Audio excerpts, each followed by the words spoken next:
20 million barrels of oil move through a single point every day, a narrow passage just 21 miles wide. This is not just a shipping route. This is the throat of the global economy. And within days, that throat was choked. More than 150 oil tankers are now sitting offshore. They can't go in, they can't get out. The flow didn't slow down, it stopped.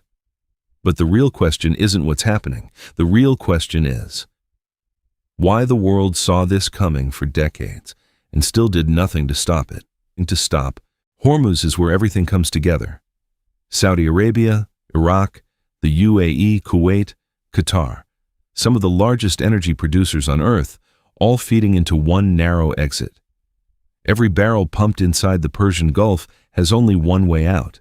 It has to pass through this single corridor. There is no backup route, no alternate lane, no second option waiting in case something goes wrong. Unlike the Panama Canal, where ships can reroute around continents, there is no way around Hormuz. If the oil is already inside the Gulf, it's trapped. The geography locks it in. And that changes everything. Because this isn't just a regional issue, it's a global dependency. Asia relies on it for energy security. China, India, Japan, South Korea. Massive economies powered by oil that flows through this point. Europe depends on liquefied natural gas coming out of Qatar. A growing share of its energy mix runs through the same choke point. And the United States? Even without direct reliance, gasoline prices are still tied to global supply. When 20% of the world's oil is disrupted, prices don't stay local. They move everywhere. This is what makes Hormuz different. It's not just a route. It's a system, a single choke point connecting production to the global market, a system with no redundancy. And when that system fails, the shock doesn't stay contained. This didn't come out of nowhere. The world has seen this vulnerability before, decades ago. Back in the 1980s, during the Iran-Iraq War, the region entered what became known as the Tanker War. More than 500 commercial vessels were attacked. Oil shipments were disrupted. Insurance costs surged. And for the first time, the global energy system felt how fragile this route really was. The response? Saudi Arabia built a pipeline stretching from the Gulf to the Red Sea, a partial workaround, not a replacement. Then, history repeated itself. In 2012, Iran once again threatened to close the Strait of Hormuz. Markets reacted instantly. Governments paid attention, briefly. The UAE rushed to complete another pipeline, bypassing the strait. More capacity, more protection. And then, the tension faded, oil kept flowing, prices stabilized, and urgency disappeared. The bigger ideas, the real long-term solutions, never moved forward. Massive canal projects, cross-peninsula corridors, regional infrastructure networks, they were studied, modeled, in some cases even partially funded, but they were never built, not because the risk was unknown.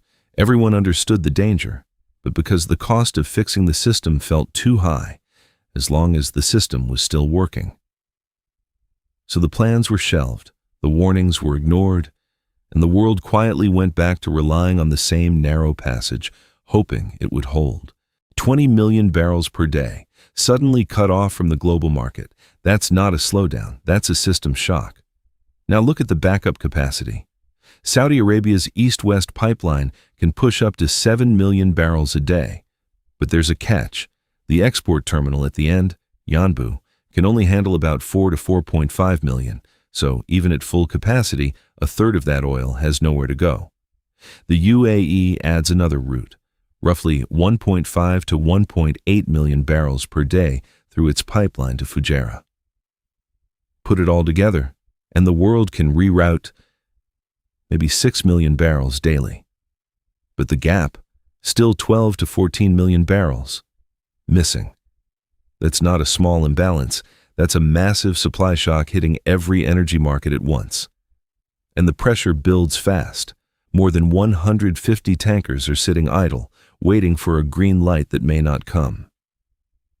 Liquefied natural gas exports from Qatar are disrupted, tightening supply in Europe and Asia.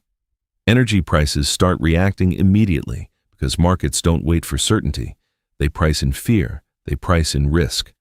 And right now, the risk is systemic. Because this isn't just about how much oil exists, it's about how much oil can actually move. And even as the numbers get worse, the real problem hasn't fully revealed itself yet. Does the world have alternatives?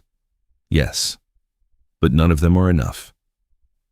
There was a $200 billion canal proposal cutting across the UAE, designed to bypass Hormuz entirely. It was studied, modeled, taken seriously, but never built. The cost was simply too high in peacetime.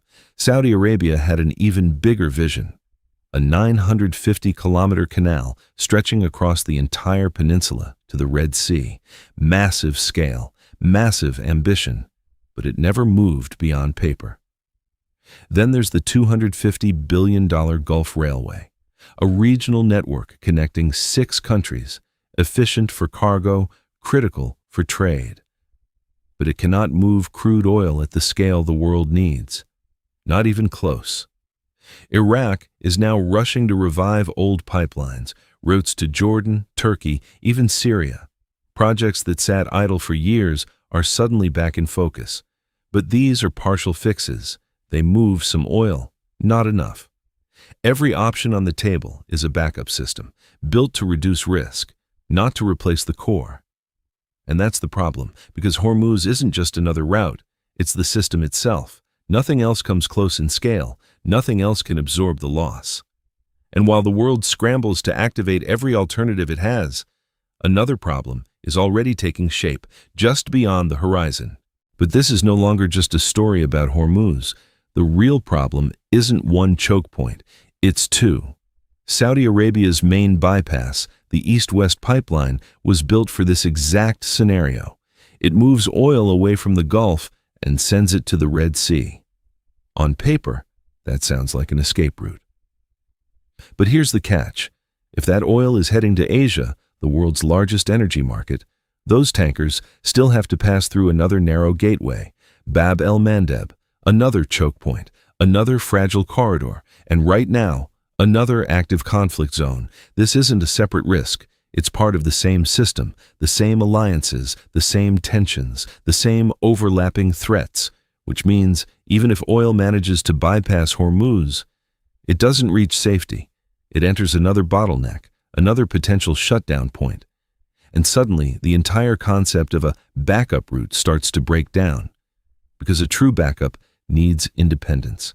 It needs separation from the original risk. This system has neither. There is no third exit, no untouched corridor, no safe alternative waiting in reserve. So the reality is simple and far more dangerous. Even if you escape the first choke point, you're still trapped inside the same system. Hormuz was never just a shipping lane. It was an assumption that the exit would always stay open. Now, that assumption is broken. And when that happens, the rules change. It's no longer about who has the most oil. It's about who controls the pathways. Mega projects will return. Canals will be reconsidered. Pipelines will be rushed forward. But one thing is much harder to rebuild: trust.